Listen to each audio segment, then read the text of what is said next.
రోజాకు మద్దతుగా నామినేషన్ వేసేందుకు వచ్చినందుకు సంతోషంగా ఉందన్నారు వైసీపీ నేత బైరెడ్డి సిద్ధార్థరెడ్డి. రోజా వైసీపీలో ప్రముఖ లీడర్ అని చెప్పారు. కష్టాల్లో ఉన్న సమయంలో పార్టీ కోసం నడిచారన్నారు. కష్టకాలంలో వైసీపీలోని కొందరు అమ్ముడుపోయారని, మరికొందరు ప్రలోభాలకు గురి చేశారన్నారు. రోజా పార్టీకి, జగన్కు అండగా నిలిచారని బైరెడ్డి సిద్ధార్థరెడ్డి తెలిపారు.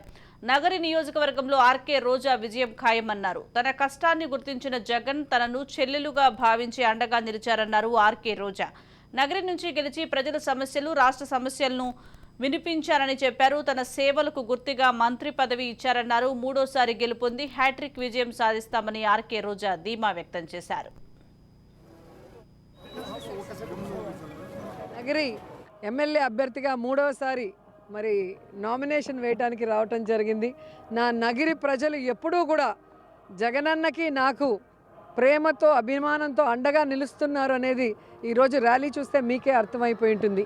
ఇది నామినేషన్ ర్యాలీయా లేదా విజయోత్సవ ర్యాలీయా అనేది మరి ప్రతిపక్షాలకి దిమ్మ తిరిగి మైండ్ బ్లాక్ అయి ఉంటుందని నేను అనుకుంటున్నా.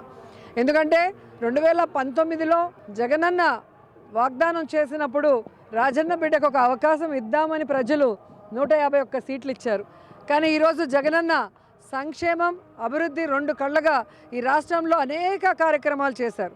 ప్రతి కుటుంబానికి మరి ఎంతమంది ఉంటే లబ్ధిదారులు అంతమందికి సంక్షేమమే కాకుండా ఆ కుటుంబంలో ఉన్న వాళ్ళకి ఆరోగ్యానికి ఏ విధంగా అండగా నిలబడ్డాడు, ఆ కుటుంబంలో ఉన్న పిల్లలకి ఒక క్వాలిటీ ఎడ్యుకేషన్ ఎలా ఇచ్చాడు, పేదవాళ్ళకి ఇళ్ల పట్టాలు ఇచ్చి ఇల్లు ఎలా కట్టించారో మీరు చూశారు. జగనన్న